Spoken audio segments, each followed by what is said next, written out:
Hey everybody, it's Jason Blaha here, and today I want to chat with you guys a little bit about doing higher rep leg work, even for strength athletes. And this is something that, we see a lot of lifters, they're reluctant to do oftentimes. I used to be reluctant to do it. I'm not saying I never did stuff above 10 reps in the past. I'm not saying I've never even run a 20 rep squat program, because I totally have. And yeah, I can tell you guys right now, there have been times when I have done like a 315 squat for 20 before and felt like I was going to die. Like literally laying on the ground for 3 minutes. So, I mean, I've done this stuff, but I have personally generally veered in the direction of, again, very, very heavy stuff for lower body. Very little in the way of a lot of rep work. Now, that did start changing this last year. Right? It did start changing, and we noticed my squat and stuff come up. But I did it as supplemental work, right? I generally didn't go over threes on any sort of true squat or any sort of true deadlift, and that was only speed work. I did a lot of maxes, a lot of box squats, a lot of different sumo variations for maxes, right? I did all these things. Then I did dynamic effort work. But I did do some quad and hamstring work that was higher rep as I went. Right? And when I did some of that for supplemental work, what was it? I did some hip belt squats for a while, then I did a bunch of barbell step ups, and a lot of times those were 5 sets of 10. We do a lot of 10 rep sets on good mornings, and what did we see happen? As I did all that, we started seeing my deadlift climb. Saw my deadlift climb up towards 600. We saw my squat push past 500. We absolutely saw that. Saw all that happen. Then I started doing really high rep hamstring work and high rep good mornings, and then what happened? My deadlift pushed past 600 to 615. So that's why I've started incorporating more of this, and it's not because I don't think we need the low rep stuff. I still do maxes, right? I do heavy singles on squats and deadlifts, and that's where I tend to see their real value. And even my clients don't go over 5s on them. I just don't have people do more than 5 reps on squats or deadlifts. And it's not because high rep supplemental work can't be phenomenal. So that's where those exercises do their best at. Right? They're big, heavy movements that teach you to use almost every muscle in your body at the same time. They teach you to generate large amounts of force. They have large amounts of axial loading. Right? They get you brutally strong. They teach you how to move big weights. All right, and that carries over to other endeavors. If you get a big, massive squat and you're a good athlete at another sport, that's going to carry over. In other words, when I'm saying this, people jump in and say, oh, you're saying this will give you skill. I'm not saying that. I'm saying if you're already a skilled football or rugby player, or you're a skilled martial artist, that getting a big, strong squat will make you better at that. Right? It'll make you run faster, jump higher, kick harder, hit people harder. Like they carry over to other things. So strength is strength. But when it comes to doing more of our supplemental work, we can't be afraid of smaller movements. And when I say smaller movements, I'm talking about a good morning. I'm talking about a hip belt squat. I'm talking about a one-legged quad exercises. Right? There's a lot of ways we can go. So we can talk about hip thrust. We can't be afraid of these movements. In fact, I'm thinking they're going to bring my squat up. I think they're going to bring my deadlift up more now that I'm doing up to sets of 20s on these things. Because I saw it with my deadlifts with the good mornings. Then I cut them out, felt like my deadlifts started regressing, so I threw them back in. But when we pick these exercises, we're picking exercises that have an enormous stimulus to fatigue ratio.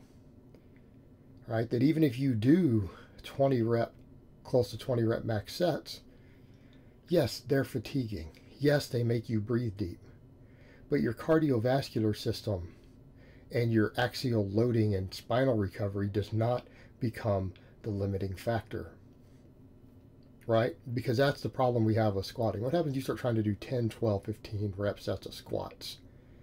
Your cardio becomes a limiting factor. Your support musculature becomes a limiting factor. You struggle to recover. You're only going to be able to do so much weekly volume of that, and it's not going to be a lot.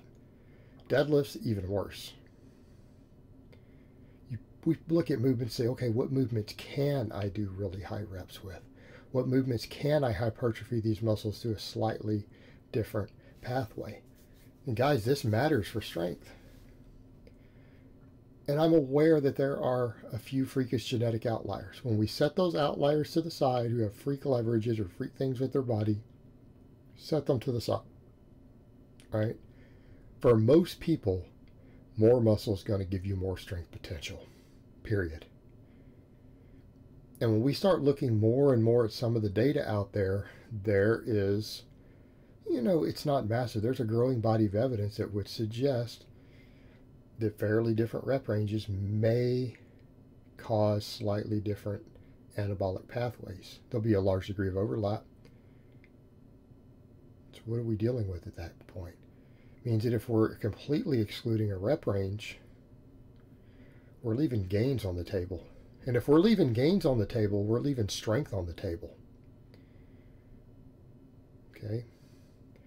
We have to think in those terms. If you really want to get as strong as possible, you can't afford to leave gains on the table. Look, I understand that your back is going to be important on the squat, but you know what? We can do a lot of stuff for back. Do these good mornings, actually. Your quads are going to matter eventually. Okay, your quads are going to matter eventually. And they're going to matter at certain joint angles. There's a reason maybe the leg extension isn't the best quad exercise for your squat. In fact, studies have shown it tends to give a piss poor increase on the squat.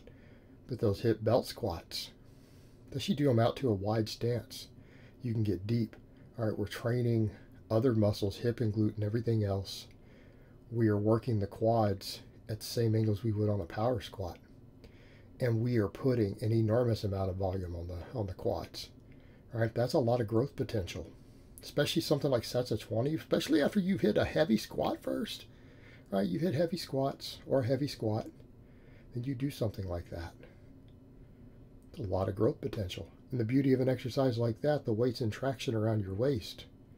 It is so much easier to recover from. Yeah, you're tired when you do it. Like you do a 20 rep set of those, sure, your quads are almost cramping. Yes, your legs are shaking. But 30 minutes later, you're fine. When you do high volume, real barbell squats, you're not fine in 30 minutes. Those you are. Same thing, we start looking at things like these good mornings. A lot of people would look at that and say, well, okay, you can do some sets of 20 with that, but couldn't I just do a heavier movement? Couldn't I do a deadlift? Couldn't I do a Romanian deadlift? Well, sure, and they'll work a lot of the same muscles. How are you going to recover the same? You're not. You can do 5 sets of 20 with close to your 20 rep max on a good morning like that, a strict good morning. Right? And that's a lot of work. Yeah, your hamstrings might be a little crampy at the end. Yes, your back is going to get a little bit sore. But you're going to be fine. You're going to be fine in a little while. The fatigue is very temporary. You can get a lot of training stimulus in that way. I mean, again, 5 sets of 20 with a challenging weight for 20 reps. We're talking a lot of volume. And again, particularly if you're doing heavy work beforehand. Okay, doing this as supplemental work. You're not beat up later. Okay, that matters. Because if we're not beat up, we can do more volume. We can recover from it faster and replicate it sooner. All right, so when we're picking some of these really high rep movements, we need to be looking at stimulus to fatigue. And I can tell you right now, good morning is not going to beat you up the same way on Romanian deadlift will for that amount of volume. It's just not. Recovery is easy.